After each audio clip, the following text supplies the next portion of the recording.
Okay, so this session should be able to stand on its own, but we are talking about 4 different things in 4 separate sessions. So we are now in session number 2, and we are talking about the focuses of mindfulness. So the Buddha has taught us that there is 4 areas, 4 aspects that we can bring our awareness to, that help us to settle, calm, purify, clarify the mind. And those 4 are, number 1, embodied awareness that we talked about last time. Today we'll be talking about feeling tone, for a lack of a better word, but I'll explain that in more detail later. And then next time I come, we'll talk about state of the mind. And then the last time we will be talking about principles of reality that we can investigate with a mind which has been calmed, which has been settled, which has some clarity to understand what is actually going on. But what I would like to do today and start off today with is to read and comment some of the teachings that we actually have in the scriptures that describe quite nicely what those 4 focuses of mindfulness are all about. And especially they talk about those 4 focuses of mindfulness, what they are providing us with. So they give us a safe place. They give us a sort of a sanctuary for the mind. They give us a refuge, and they give us a resting place. That's something we so often don't actually have in the world. So it's very important to understand what it is and how we can gently guide the mind towards those things. And it's also important to see them like a good friend that we actually want to hang out with. And they are a resort, right resort, we call that. It's like the word that is used in Pali is actually literally a pasture, like a grazing place. So that's where we browse, where we go. And we have to understand that some places are good to go to and other places are not so good to go to. They're dangerous or they're just not so helpful, more harmful. So those places as well give us inspiration, they give us wisdom, and they give us peace at the same time as well. So to just describe this a little bit. So the Sutta, as it is called, is the monkey, it's called. So I'm just going to read it out and comment on it. It goes as follows. Monastics, practitioners. In the Himalayas, there are regions that are rugged and impassable. In some such regions, neither monkeys nor humans can go, while in others, monkeys can go, but no humans. There are also level, pleasant and delightful places where both monkeys and humans can go. There, hunters lay snares of tar on the monkey trails to catch the monkeys. The monkeys who are not foolhardy and reckless see the tar and avoid it from far. But a foolish and reckless monkey goes up to the tar and grabs it with a hand. He gets stuck there. Thinking to free his hand, he grabs it with his other hand. He gets stuck there. Thinking to free both hands, he grabs it with a foot.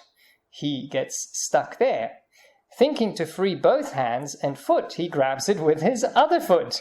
He gets stuck there. And now you're thinking probably that's the end of it, but thinking to free both hands and feet, he grabs it with his snout.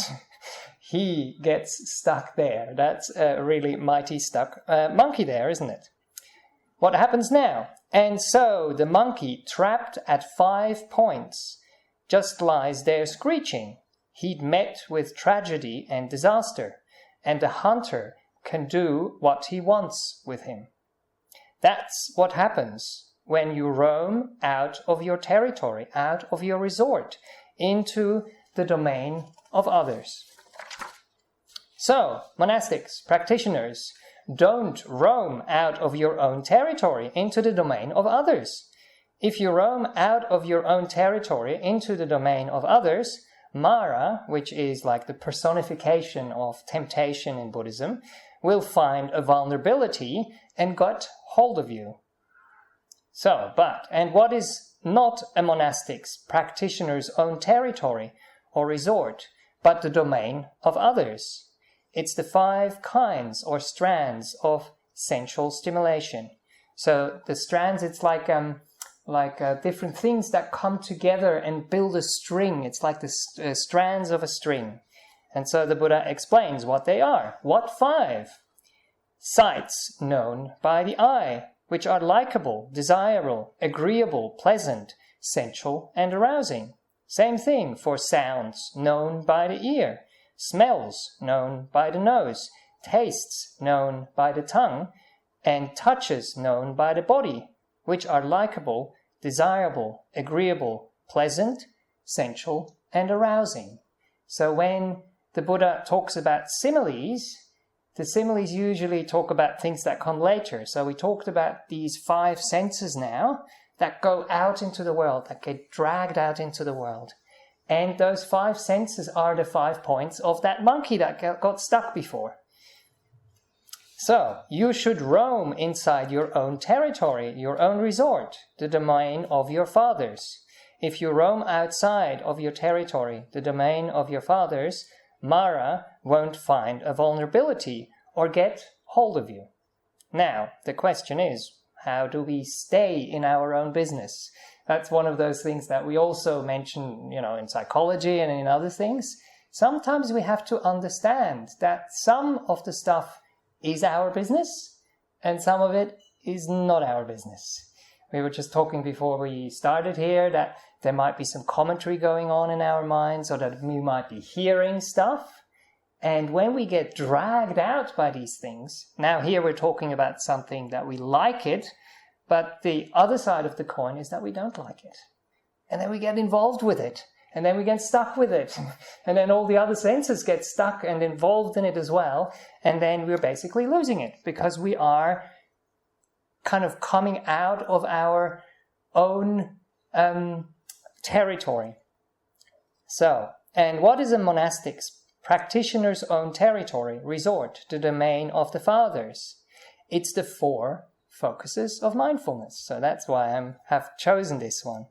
It's when a monastic or a practitioner abides aware of an aspect of the body, energized, knowing the purpose of what one is doing, and mindful, rid of wanting and craving, and also rid of displeasure and aversion for the world.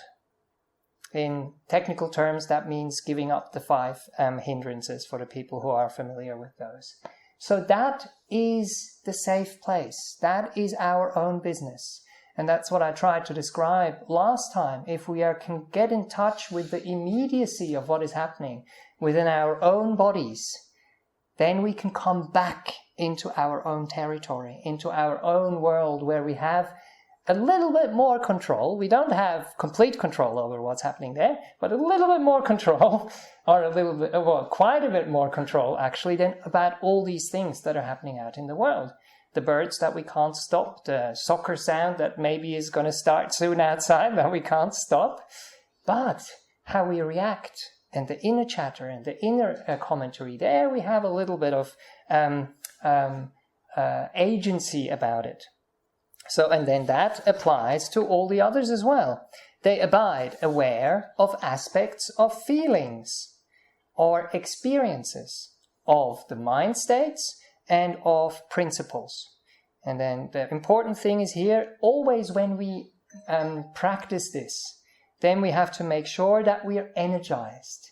So sometimes it makes sense, as I explained last time, that we maybe do a bit of walking meditation if we're a little bit sleepy and we're not quite ready or we're really restless, so that we can get some nice energy going. And then with that energetic mind who is interested, we can direct the attention to those different focuses that we are talking about. Knowing the purpose of what one is doing. That is important as well, and we will be talking about that a little bit more today. So when things arise in our mind, when we have experiences, and when we react to those experiences, we have to ask ourselves, what is our motivation? Is it the right motivation to what we are trying to achieve here? And if not, can we shift it somehow from a negative aspect to a more positive aspect. And then we also have this beautiful thing of mindfulness, or of kindfulness, as Ajahn Brahm calls it, of a kind attention and awareness and acceptance of whatever is going on. So that is practiced, and we get rid of wanting or craving, of displeasure and aversion towards the world, towards the things that are happening outside with our five senses, and that brings us into our own territory, into the domain of our fathers, and that gives us some safety, that gives us some happiness, something to rest our mind upon. So what we looked at last time is the physical aspects that we can focus on, and that's the embodied awareness or presence. So coming back to a very simple sensation that is happening in our bodies, that is happening with our five senses. So we're not going out to the sound or to the sight or to the smell. We're just being with the actual experience of how it feels, the granularity, I wanted to say, maybe it's a difficult word, but just the kind of like, how does it feel viscerally? What does it do within us? And what kind of reaction do we get in our bodies from it? And that will help us so we don't get carried away by thoughts, by emotions, by fears, by fantasies, by dreams, by distractions. But we have to keep bringing the mind back to that, and we have to kind of get used to that object and be able to bring some energy and some pleasure up as well. So that's one thing. When I was looking for something to show you later, which is a loony cartoon, I found another one which I often use in retreats. I don't know how well you can see it here. It's outside the window. There is this sunrise happening, and there is two people inside the building watching the exact same sunrise, but on a TV screen. So now that's what we have to make sure, that we are actually watching what is going on in the present moment right now, and how it actually feels, and connect to the reality of it. So once we start to commentate, once we start to extrapolate, once we start to worry about it, once we start to think about it, we are not connected to the actual experience anymore. So that's kind of like a little reminder. And for the YouTube upload, I can probably put the picture there. They're not going to sue me or anything because it's for educational purposes. And we're not making any gains out of this. So that's just what we talked about last time. But now, let's look at... I have one more quote from another sutta here. So as one meditates like this, diligent, keen and resolute, memories and thoughts, intentions tied to the domestic life are given up. One's mind becomes stilled internally, it settles, it unifies, and becomes collected. And that's what meditation is all about. That's how a monastic practitioner develops mindfulness of the body. So we don't get lost in those things that we do in day-to-day life. Okay, now let's focus on the topic for today. So now we will look at the thing which is called Vedana, and that is the quality of our experience. So how something feels, how it affects us positively or negatively inside in our own hearts. Now, sometimes they use the word feeling, but the problem is that doesn't capture it so nicely. So it's actually, again, we have to make sure that we don't get carried away by the emotions, but that we just understand, is the feeling either of three things? Is it a pleasurable feeling? Is it an unpleasurable feeling? What is the right word? Hang on. Pleasant, unpleasant, yes, pleasant, unpleasant, or neutral. So that's the kind of task of this exercise, of this exploration, when we start to bring the mind to our experience, to whatever is coming into our in our field of experience. Let's call it that. So whatever comes in through the sense doors that we talked about before as well, the seeing, the hearing, the tasting, the touching, the smelling, but also here the cognizing. So in Buddhism we talk about 6 senses. And the cognizing includes the thinking, the planning, the fantasizing about the experiences emotionally, what's going on in our hearts. So we will feel in a certain way. And then we will feel in either of these 3 ways. So that's kind of the feeling tone. Now the crucial thing is, once we feel that, how reactive are we? What happens with our kind of mental state, with our mind? Does it get heavy? Does it get pulled out? Does it get interested? Does it get unsettled? All these kind of things. So the question is how we actually attend to all these experiences that are coming in. That's probably also related to the questions that I got. And then we have to understand that these reactions that we have, they are patterns of habits that have been conditioned into us from the past. So that's something that just happens quite naturally, on autopilot, they sometimes call it. And when we have enough mindfulness and when we start to understand what is going on, then we can shift these kind of things. And then we can understand, is this really the motivation or the purpose of what I'm trying to achieve here? Or is this actually doing the opposite and making me, more anxious or more restless or more angry that I don't actually wish to achieve? So feelings, they drive us, they motivate us, they can help us, but they can also harm us. So it depends. Usually in our normal day-to-day life, we are 2 things when experiences arise. We are either pleasure seekers and we want something, we want more of it, and we want to hold on to it. Or we are pain avoiders. We want less of that, we want to run away, we want to distract ourselves, we want to numb ourselves out from these things that are unpleasant. So that's the kind of normal mechanism that happens. But with meditation, we can start to understand that that is happening. So when we are sitting quietly and we're hearing things or we're feeling things in our body, then we can start to understand when these experiences arise, what kind of experience is arising and how we are reacting to these things. But one of the important things is, how do we actually deal with whatever arises? So, hang on, let me see. This time I wrote quite a few things down because I wanted to make sure I get it right. Oh yes, sure. So we have these 2 kind of categories that we are in. Either we want, we long, we're very driven, or we resist.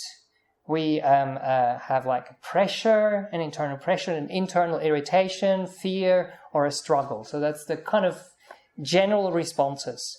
But now one that happens which is the most difficult. So I've talked about the pleasant feelings and the unpleasant feelings, but the neutral ones are the most difficult ones to actually be aware of.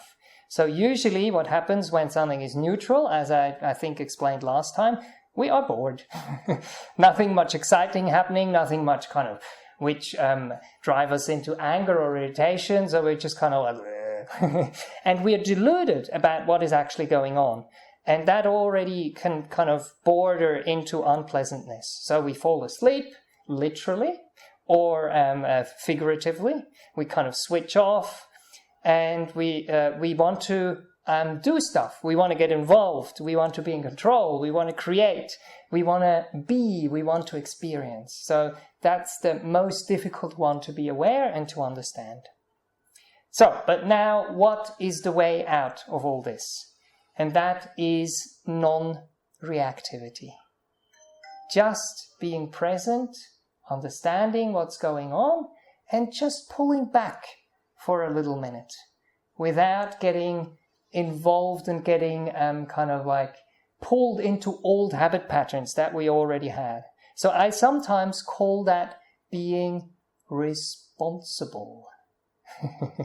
So we are in our own domain, as I explained before, and responsibility to me means the ability to respond.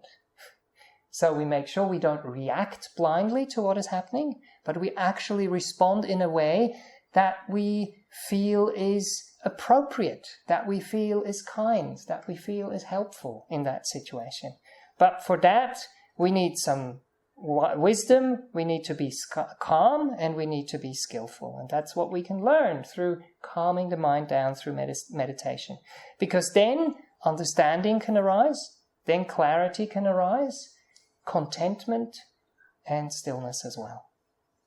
So that way we learn that we can actually be at ease, that we can be at peace, even if there is things that are creating longing in us, or there are things that are creating kind of negativity or resistance in us. If we just step and wait for a little while, we will realize that these things will die down eventually if we don't feed them. But that does need a bit of patience and a little bit of understanding. But let's go into a couple of stories to explain to you how that works in day-to-day life. So it's quite a while ago now, but when I used to go to monasteries, I went to a Thich Nhat Hanh place as well. That's the monasteries that are connected to the Plum Village. And they had a thing which they called the mindfulness bell. Some of you might be familiar with this from reading the books or whatever. So they would ring a bell during whatever activities you would be doing. You know, we would be doing chores, or the one that was most clear to me is when we were eating. So they had the bell, and like we have our bell here. You wouldn't know when it would happen, but they would ring the bell. And when they rang the bell, the exercise was to stop what you're doing. So it reminds me of that game, I don't know what it's called in English, where you have to, the kid is facing the wall and the others can walk closer, but then when the kid turns around, they have to freeze. Yeah. And if they don't freeze, what is that called? Yeah, I think it was freeze, wasn't it? Is it freeze? Okay, something like that. So that's basically what happens with that bell. And then I started to become aware what's actually going on. If you have your mouth full of food and you have to stop and freeze in the moment where you're doing that, it starts to become very uncomfortable, actually. And you think, okay, can I breathe? Then you breathe, yeah, okay, I can breathe, fine, it's just in your mouth. But you realize how much drivenness there is. You want to taste, you want to eat, you want to hurry, and that's the understanding of what is actually going on there. It's this wanting to have some pleasure or wanting to get stuff over. And that's understanding the feeling tone of what is actually going on in that moment. But you have to stop, you have to slow down, you have to understand. And then as you do that exercise and as you get used to it over time, you can do it more easily. And you realize, oh, there is this unpleasant feeling, but it's actually okay. I can just relax with the full mouth into that kind of position without swallowing and just be with that for however long it takes, those 30 seconds. And that's what we're learning in meditation. We're sitting there and a pain comes up, an ache comes up. And then we get this feeling tone of like, I want to get rid of this, or I don't like this. Or something pleasurable arises and we're like, I want more. And we don't realize how that messes up everything. How that actually goes against the purpose of what we are trying to do. We are driven by our emotions, and actually driven by our emotions in a way which is not helpful, which is not skillful, which is not great. So that's what we can learn. So it's a lot of learning that can happen here as well. So that was the first kind of exercise. Then the other one that I wanted to mention, because Bob also mentioned that it has cooled down, and it definitely has cooled down. And in my room, I had just my normal kind of doona, and so it was starting to get a bit cool at night. So how do you deal with something that is unpleasant? Not unpleasant to the degree that it's going to kill you or it's going to make you sick or whatever, but it's a kind of unpleasantness. So you're lying in bed and you're kind of curling up a little bit more. And then the next night you kind of put on some more clothes or whatever. And then the third night I would actually get another doona, or have a double doona now for winter, because I kind of changed. So, but the point is, it doesn't mean that we have to torture ourselves and not be kind to ourselves. But if some of those things arise, please don't just react compulsively. Don't just react in the normal way that you would react. Start to understand what is going on. Okay, there is some unpleasantness. Can I relax into this unpleasantness? Can I just be with this unpleasantness? Can I accept this unpleasantness? Can I have patient acceptance? Or sometimes they also call it patient endurance. Sometimes we are not able to get out of something. If we can do something, please do something. But we will get sick later down the track. And if we get sick, that's one of the other teachings that I have written down. The Buddha always said, even if you're sick, if your body is sick, is ailing, your mind doesn't need to be sick. Your mind doesn't need to be ailing. And that's what we can learn out of this. It's not so easy. It's a bit more refined than what we talked about before, but it is very, very important. And so what we do, now let's take it to a positive experience. So food is something pleasurable. And as monastics, we reflect on food when we take our food. And let me just read out what we reflect upon here. Wisely reflecting, one partakes of alms food. So for us, it's important because all the food is donated and given to us. We reflect on it. This is given by someone out of faith.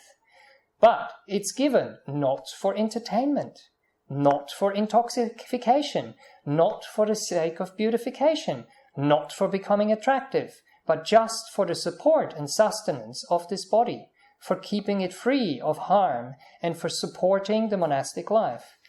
So that might be a little bit difficult for some of you, but if we reflect on this, we have certain needs, and it's important to meet those needs. But do we have to meet all our wants? That was the sutta I read out before. If we go after all of our wants without thinking about it, just because we like it, we are starting to get out into another's domain. It's not our own domain anymore. And then it can very easily happen that those things on the outside start to influence us in a way. We get intoxicated. We might also get addicted. And then we thought initially that we are the master of those good feelings and we can control them. But if we're not careful, what actually happens is the other way around. They start to control us. So simplicity. But what I wanted to read out especially is, thus I terminate old feelings without arousing new feelings, and I will be healthy, blameless, and live at ease. So, what is the old feeling? The old feeling is hunger. So, we have to eat. We are hungry for a reason. Yes. So, we alleviate the hunger. We eat because the body needs the sustenance. But if we are greedy, and it gets more than what we need, then we are arousing new feelings. And that's something which, in Buddhism at least, and you can try that out for yourself in your day-to-day life, it robs you of your peace. And that's basically where I wanted to bring in the other Looney cartoon, and that's the first one, but the other one I just found. And that's this one here, with a man looking at its device, or a person looking at its device, and the device is saying, I am not your device, you are my device. And that's what I was trying to describe. That doesn't just apply to these devices. That does apply to pleasurable feelings if we are not careful. We get caught up, we get stuck like that little monkey in the beginning there. And then our wants and our kind of emotions start to play with us in a way that is not really helpful anymore. And so that is the kind of benefit of practicing in this way. So, when we experience pleasurable feelings, there is nothing wrong with having them, that's part of life. But the same way, there's nothing wrong with the unpleasurable feelings, because that's part of life as well. So, we make sure we don't get carried away, overexcited, intoxicated, obsessed, or possessed by them. That is the aim of the game. And then if we take that really, really deeply, I just want to mention it here. I know maybe that's quite far out of reach for a lot of us, but when we learn to understand the positive or the pleasurable feelings and the unpleasurable feelings without attachment, then there is a really nice summary of what that leads to. A wise and learned person isn't affected by feelings of pleasure and pain. This is the great difference in skill between the wise and the ordinary. Desirable things do not disturb their mind, because they start to understand that greed, wanting things, the drivenness I was describing with my food in my mouth, is actually something uncomfortable. It actually disturbs the peace of our own hearts. Nor are they repelled by the undesirable and disturbed by the undesirable. Both favouring and opposing are cleared and ended. They are no more. Okay, I think that's enough for tonight. So you might now be feeling, okay, so if I don't have any of these feelings, what is left? And that's what we are actually starting to learn to experience in meditation. That is peace. That is stillness. That is calm. That is settledness. That is contentment. And these things are unfortunately not appreciated enough. They are very, very, very powerful, happy feelings. But they are very quiet. And because we don't know them and we're not used to them, then we don't appreciate the pleasure they hold. Okay, anyway, so I hope that clarifies a little bit. I understand these 4 areas are actually quite complex, but maybe in your day-to-day life, see if you can just look out when something is going on. What kind of feeling tone is going on here? What am I experiencing? What did I call it? I had a good word. There's something of the experience. Can't think of it now. Anyway, the quality of your experience, yes. Is it something which is pleasurable? Is it something which is not pleasurable? Or is it something which is neutral? But the second most important question after that is, what is my reaction to this? How do I relate to this? And is that a healthy, a helpful way of relating to these things? Okay, let's meditate together for the remaining time. So please sit comfortably.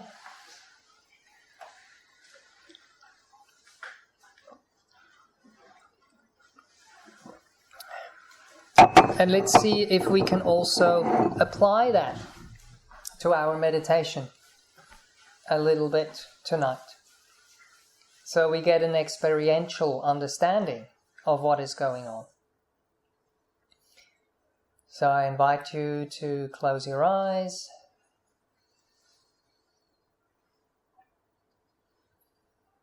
And to settle into a comfortable but also wakeful posture. So it does help to have your back upright.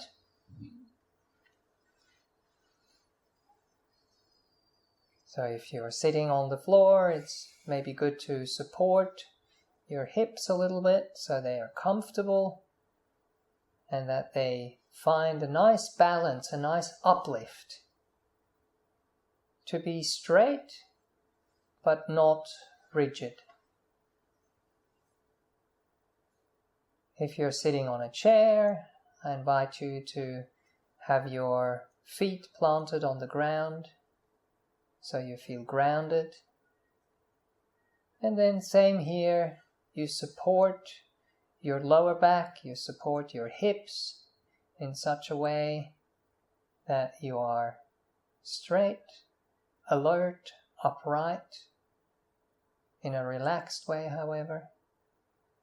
But you're not kind of leaning into your chair too much with the whole back. That might be a bit too relaxed.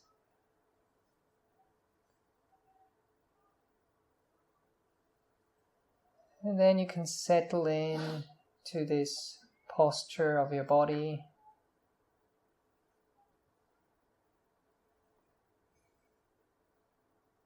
And feel into your body. Know your body. On an experiential level. What's going on in your body right now?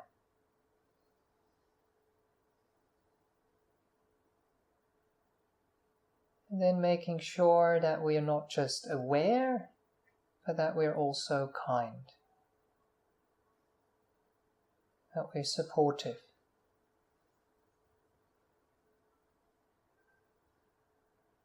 That we don't boss the body around, but that we are like a good friend.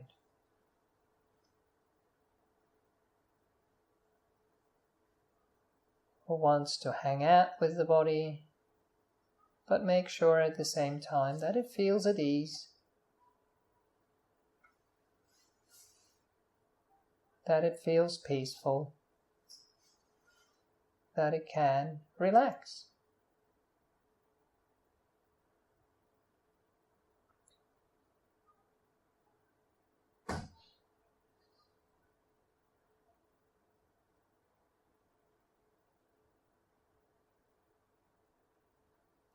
And then as we scan through the body today, you can have in the back of your mind the understanding of the experience that arises when you bring your awareness to that point in your body.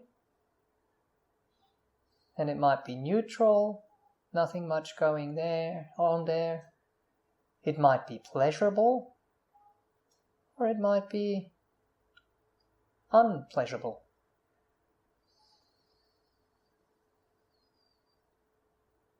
And then see if you can be okay with that,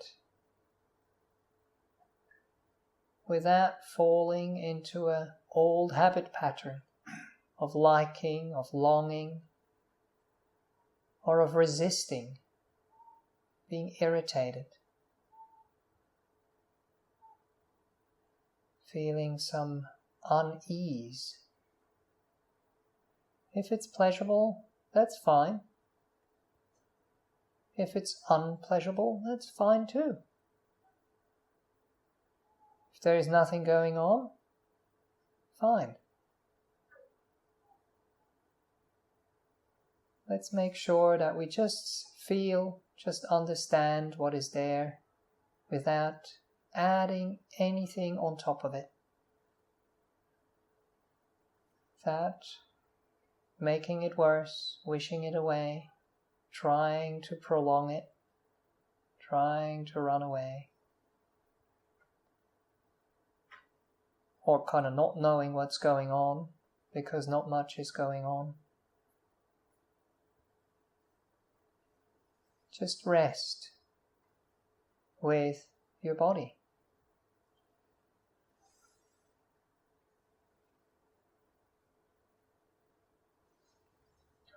Allowing your awareness to settle onto your feet, connecting to them, feeling them, understanding them.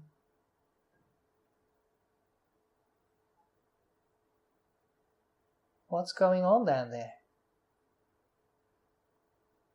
Not thinking about it, but feeling it. Is it warm? Is it cold? Is it hard? Is it soft? Is it heavy? Is it light? Is it pleasant? Is it unpleasant? Or neutral? Simply knowing without getting carried away.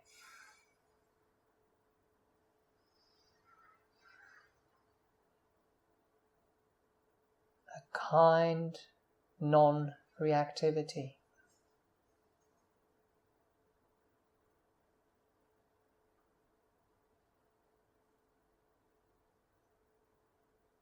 And that will allow that part of the body to just be.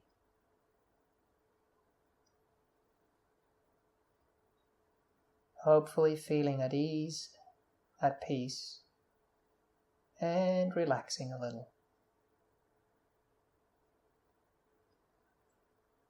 Then you can feel your ankles.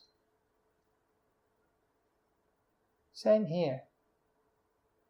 Understand. Be aware. Accept. Let go. And move on. Then we can go to the calves, to the shins, connecting, stopping, understanding if there is some restlessness down here in our legs. They want to move, they want to do, or they want to run away from some pain. It's okay. No worries.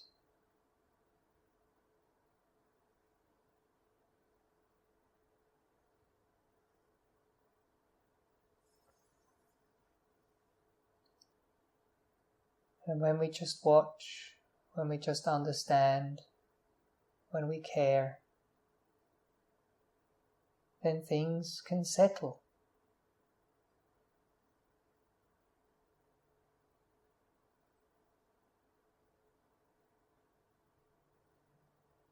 And then we can let them go. Do their thing. We can move to our knees. Understand what's going on in the knees.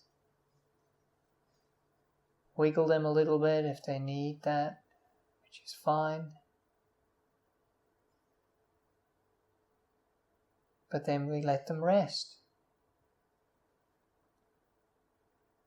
And we rest as well. That's how peace is established.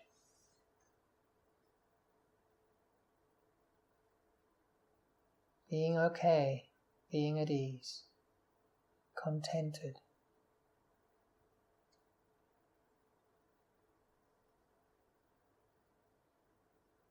And we can move to our thighs. And as soon as I mentioned the word, they just relax, they just let go. Whenever you connect to something with kindness, with awareness, with care, then any tension, any unnecessary tension that we add on can ease, can release.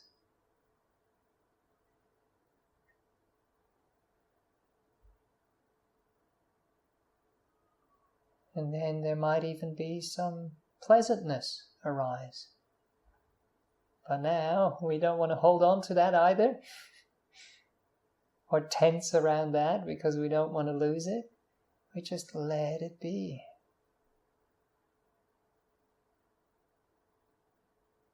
We let it rest. If there's some pain, we let the pain do its pain thing. Not applying any more pressure.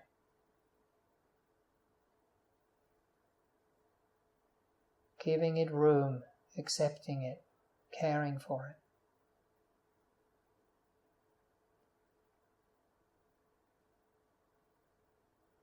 And then we can move to our hips. Settle in to our hips, onto the cushion, onto the chair. Releasing any drivenness that might be present, of wanting things to go this way or that way, lasting shorter or lasting longer. It's like a sunset. We can't really do much about it. Our job is to sit and to watch.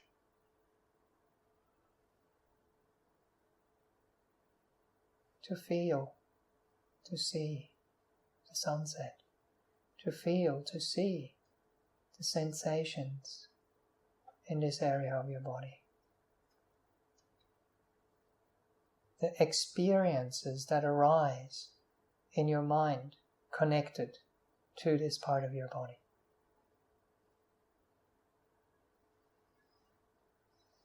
And just letting it be.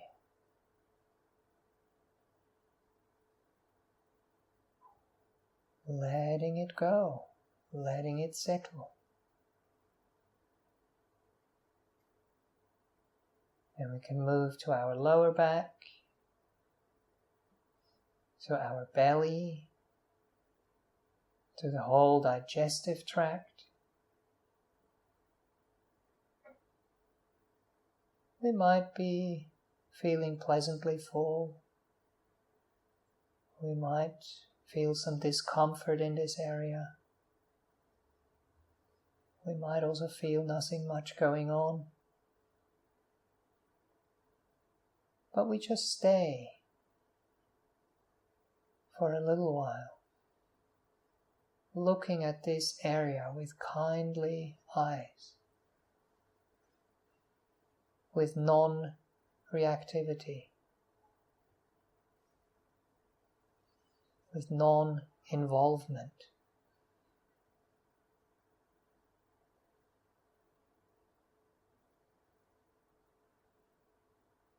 And that will calm and settle things.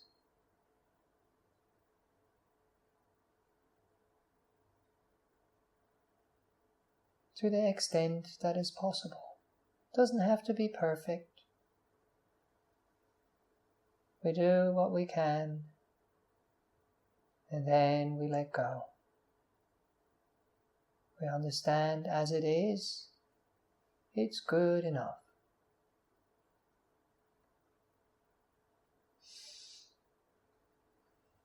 And then we can move upwards towards the middle of our back,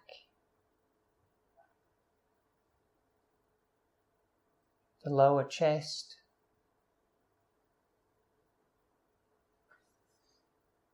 into the rib cage, into the spine.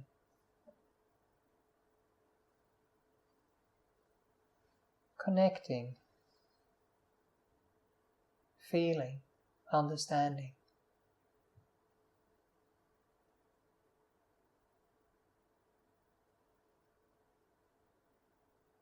And then if some old habit patterns arise,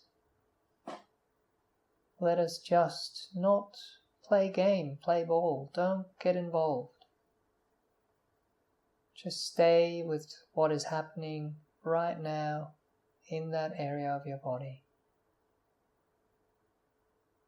Going with the flow, not with the commentary, not with the emotion, the feeling that might arise of liking or not liking, boredom, confusion. Just be and let be.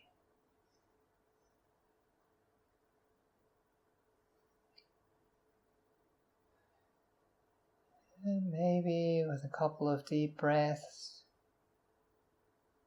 moving up to your shoulders, allowing your shoulders to open up, the chest to open up, the air to flow in and out freely, bringing energy and clarity to that part of the body.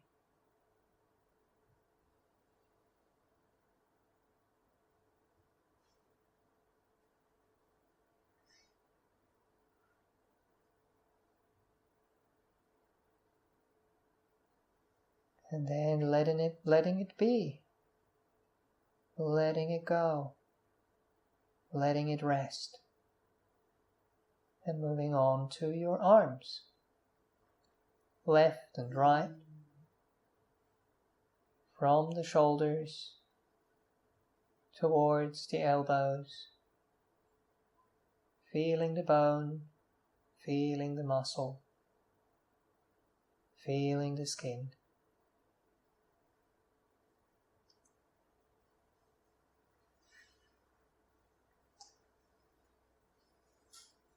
Feeling what's going on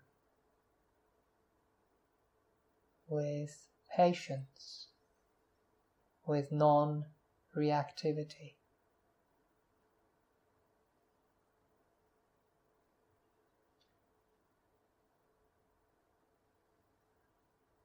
And then moving over the elbows into the lower arms.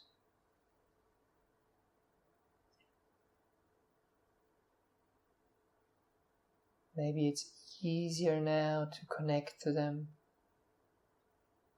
to feel the whole part of the body from the elbow on the left and the right, all the way to the wrists.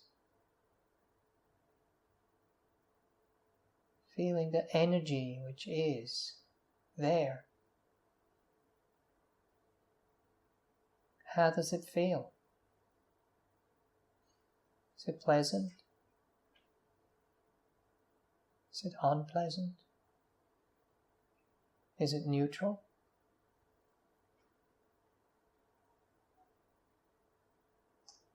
What's your response in the mind?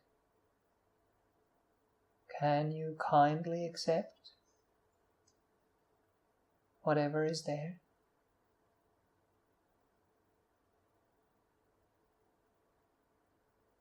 And feel the peace that arises when you manage to do that.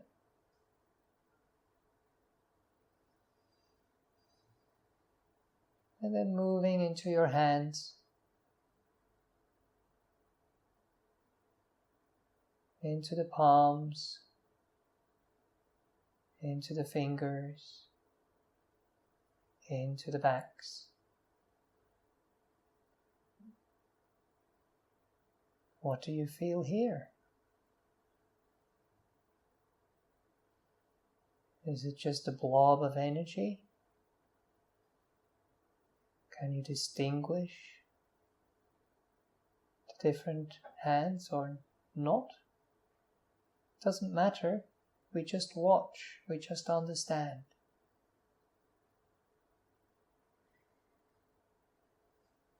Is it warm? Is it tingling? Is it pleasant? Is it unpleasant?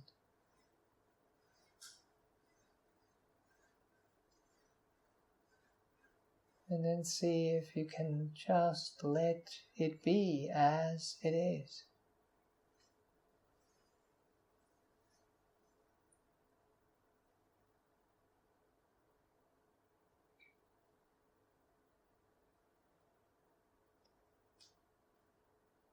And then letting that area go, going up to our necks.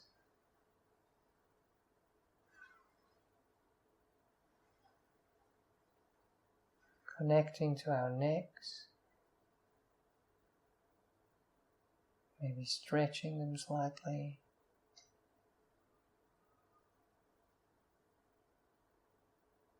Going up to our heads.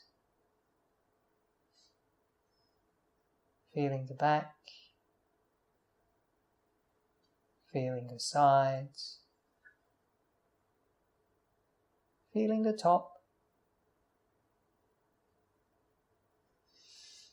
Anything going on here?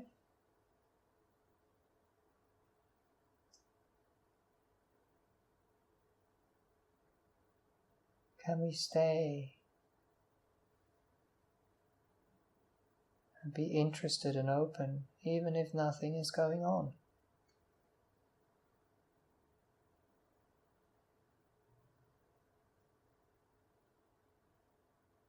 Can we stay and not get pulled in if it feels comfortable? Can we stay and not run away if it feels uncomfortable?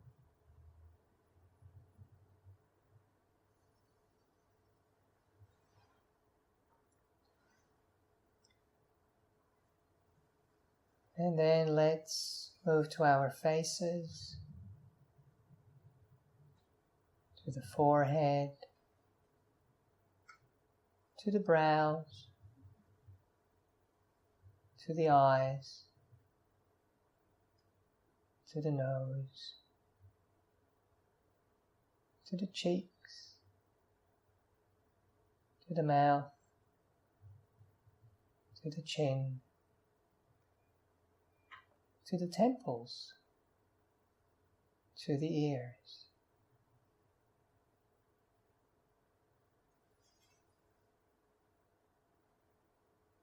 Allowing our mind to be with our face, with non-reactivity, with ease and peace.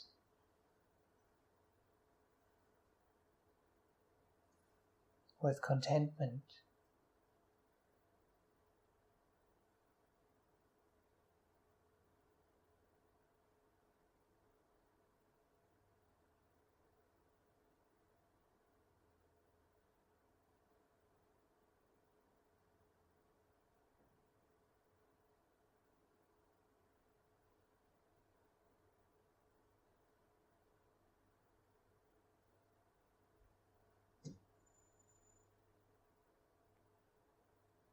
And then as we practice in this way, we're able to let the body fade into the background.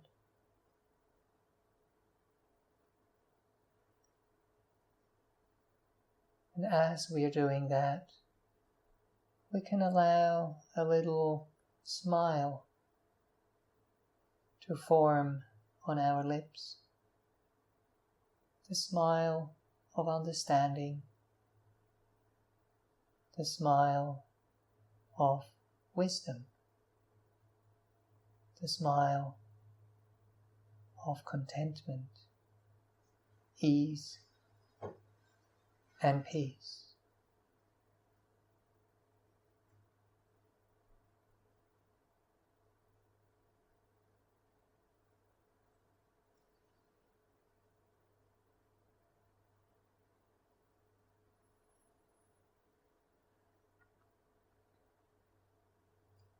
And as we are at the end of this meditation, please don't rush out of it yet, but take stock for a little while. How does it feel inside? What is the effect of this practice of being non-reactive and kind to your body, to your thoughts, emotions and feelings, and to what is behind all of this, to your mind? How does the mind feel? Is it peaceful? Is it open? Is it bright?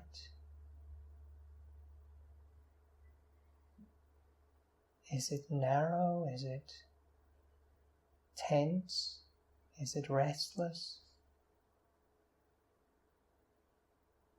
That will indicate to us how the practice is going and where we can learn.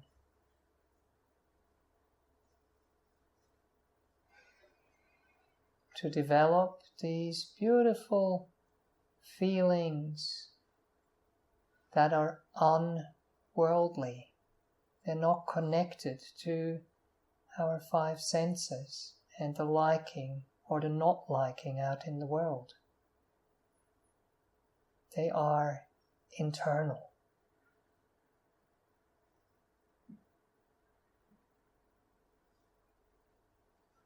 They are of the mind.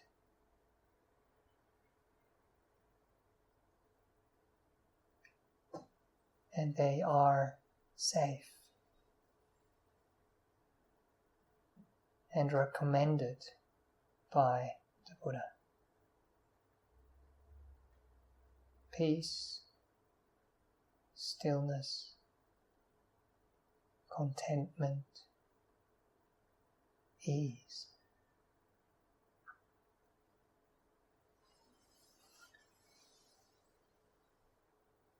And then you can listen to the bell as we slowly come out back into our bodies.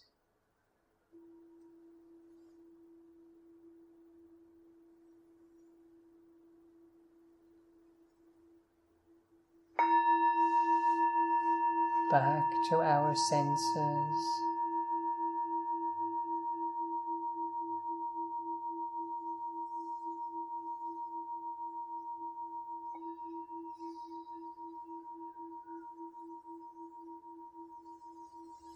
And back to this room and to the world.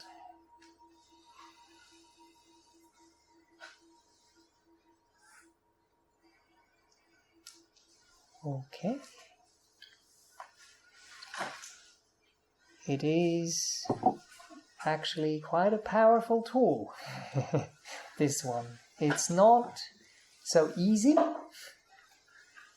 but when we start to understand the reactivities that are going on in our minds, in our hearts, and we learn to stay grounded, stay peaceful, stay balanced within, then those trials and tribulations out into the world that would usually irritate us, make us angry, make us resentful, make us driven, long for things, possessive and being possessed by things, they don't have the same power over us.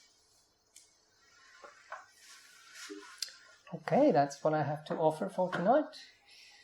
Unless there is any questions? Oh, right, yes, please. When you mentioned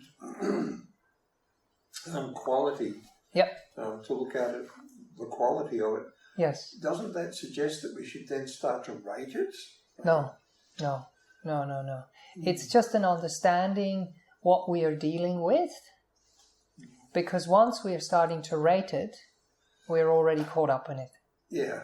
We've already put our hand on the tire and we're being dragged out. Yep. So we just know. And once we start to know which feeling tone we are dealing with, then we can have an understanding of how that kind of operates and what usually arises with it, and to distance ourselves from it. And just be patient and accepting. But that means different things. If something is pleasurable, it pulls you in a different way than if something is unpleasant. So the kind of reaction pattern that is happening within has a different nature. So it's like you understand what the nature of the beast is, so you can learn to tame it. Because you tame different beasts with different techniques or with different ways of relating. So it's the simple understanding of who is the person that I'm talking to, who is the person I'm dealing with. And that's how you go into the situation to interact with that person. So you get a general understanding. Okay, I'm dealing with my boss. I'm dealing with my child. I'm dealing with a dog. Depending what the object is you are relating to, you relate in a different way. But you don't judge. You don't say a dog is better than a child, is better than a boss, is better than a whatever. It's just different. It's a different animal. Well, yeah, humans are animals too, aren't they? And then we relate to things as well, We relate to things out in the world. So then it's not even an animal or an animate object, but it still creates the same reactivity in our own hearts, in our own minds. So we just try to understand which reactivity pattern are we dealing with, and which defilement in Buddhist terms are we dealing with. Are we dealing with greed? Are we dealing with aversion? Or are we dealing with delusion? And then they will have a different response. But it's obviously not that easy, because those things are often intertwined. And delusion is usually always in the background there somewhere. So in Buddhism, it's always you have delusion, and out of delusion, greed and anger or resisting grows out of. But it's like, I don't know, you want to make sure that you can make an informed, kind, good decision. So it's like when I was working on our building and I had to do something underneath the bricks and get some things out. And I didn't really see what's there, and I got stung. So I wanted to find out what did I get stung by, first of all, to understand, how do I react to this. But now the important thing is that you don't get carried away with fears and with whatever, with the sensations that are going on in your body, and that you get the information of what you're dealing with, and it was a scorpion, and it was a small scorpion. So that is a different response to, say, a bull ant or even a redback spider or whatever. So, but if you're engrossed in what is happening, then you can't actually see it clearly. Yeah. And there is some discrimination which is happening, but it's a discrimination on the level of wisdom, and not a discrimination in the sense of this is good or this is bad or this is I don't want it, I want it. I don't know, it's a bit difficult to describe. It's just a knowing of what we're dealing with and what the right response is, without getting all worked up and caught up in old habit patterns that actually make things worse, that make them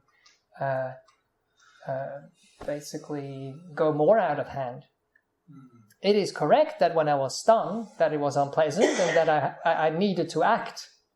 Yeah. But I was like, okay, if I can... I mean, that's not exactly what was going on in my mind, but through the conditioning that I have through the Buddhist path, I wasn't freaking out as much.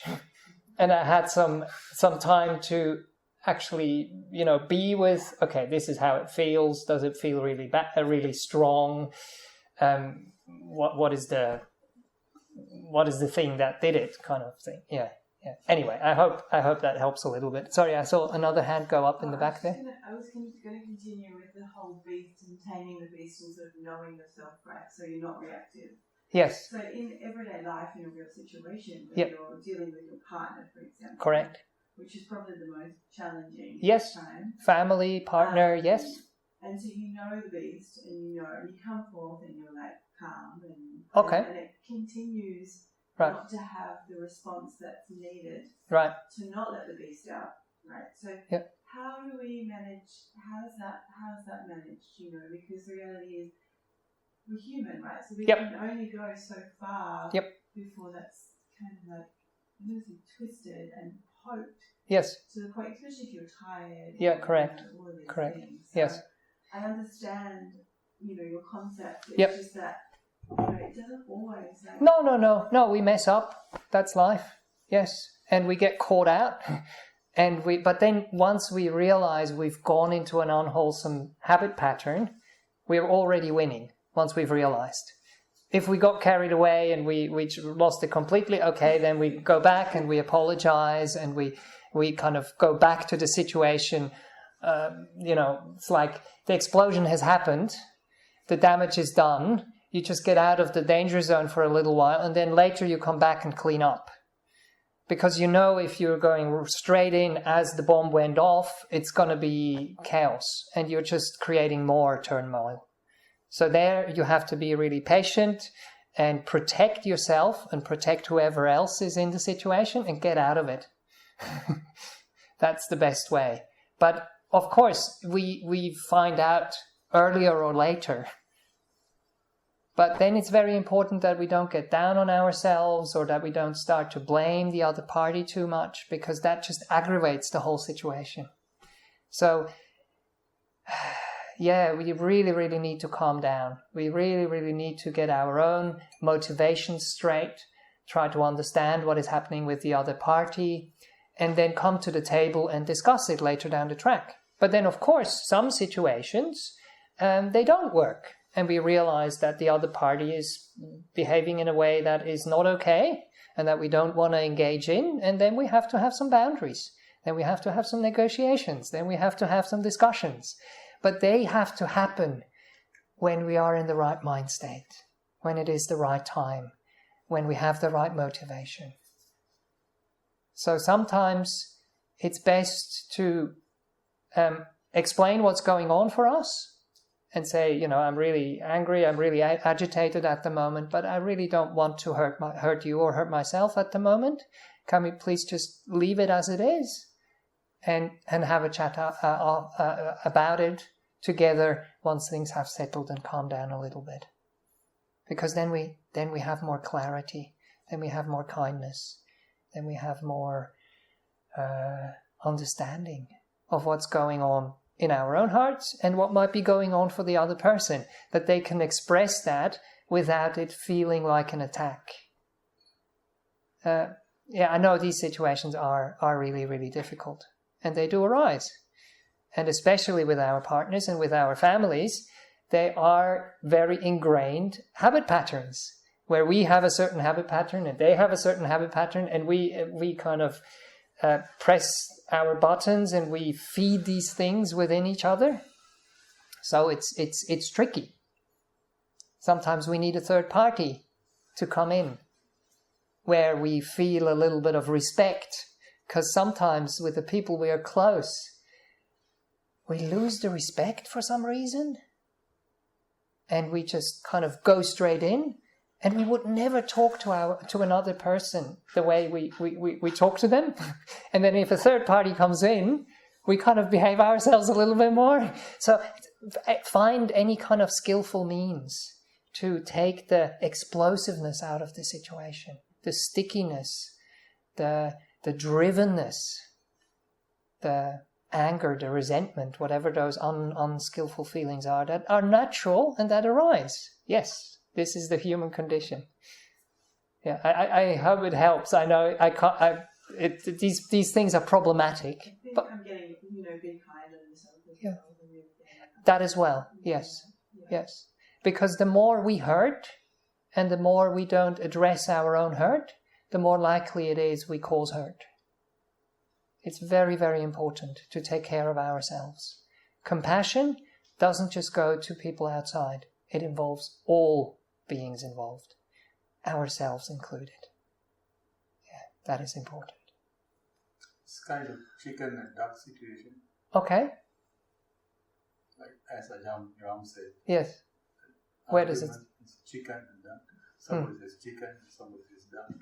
You know that? Oh, you mean the argument? Yeah. Yes, where we stop arguing and we stop wanting to be right, and we stop realizing that we actually are here to care for each other rather than to know better than each other, to control each other. Yeah. He used a different term. He said it's more important to live in harmony than to be right. Yes. And that takes some guts, that takes some trust and some patience. But if you try it a couple of times, and then you might find out that it is actually very productive. But if it's dangerous, protect yourself, get out of the situation, get help. Some situations are really dangerous. Yes. Yes, please. I think he had a question. I have one as well. Okay, so many questions. Okay. I mean, we're going quite over time. I'm sorry. That doesn't matter. Is that okay? But let's, if people need to go, please feel free to go. Yes, I don't want to hold anyone back. Thank you. No. Cheers.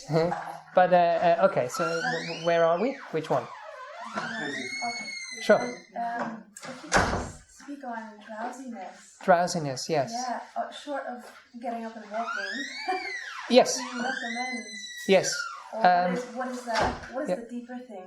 Yeah. Besides maybe avoiding something. Well, the most common thing is we just tire ourselves out, and that's why we're tired.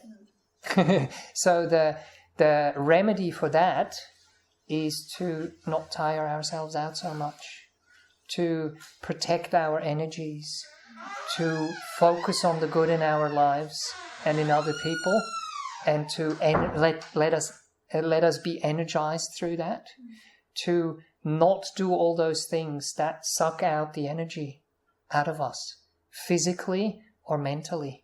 And as I was mentioning before, I mean, these things, they are huge energy suckers. It feels okay for a moment because it gives you energy and interest, but it's an interest which tires you out completely. And whenever the body and the mind gets a chance, it just gets some rest, gets some sleep. So it's just natural. So when people come on retreats, usually we tell them for the first 3 days, just eat, sleep, go for walks. Don't react, don't feed the fire, and then it will die down. And then eventually the energies are starting to come up, and then you can start to work. Okay, is this a more subtle way of running away from something? Is this kind of a pleasantness of, it's kind of like, sleepiness is actually quite nice because it numbs me out and I don't know what's going on. I'm now gone.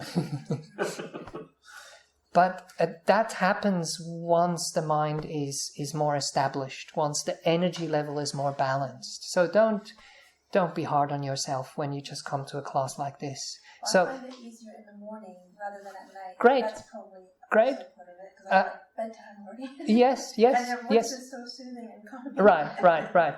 But that shows you that what has happened throughout the day, you are carrying something. And now you have the opportunity to let it go, but you can't let it go yet and it just pulls you down. So once you don't hold it too much throughout the day and you put it down every now and then, you can put it down more easily at night as well, because it hasn't built up. It's not a tension which is kind of like, and the only way to deal with it that we know is just to go away and not want to know what's going on. And it does relax you, it's okay, to a certain degree. It does its job. And also the other thing which is good is when people drift into sleep, but they kind of come back out again, and they feel quite all right. They're not completely dull, or they don't know exactly what's going on at all, but they are kind of coming online.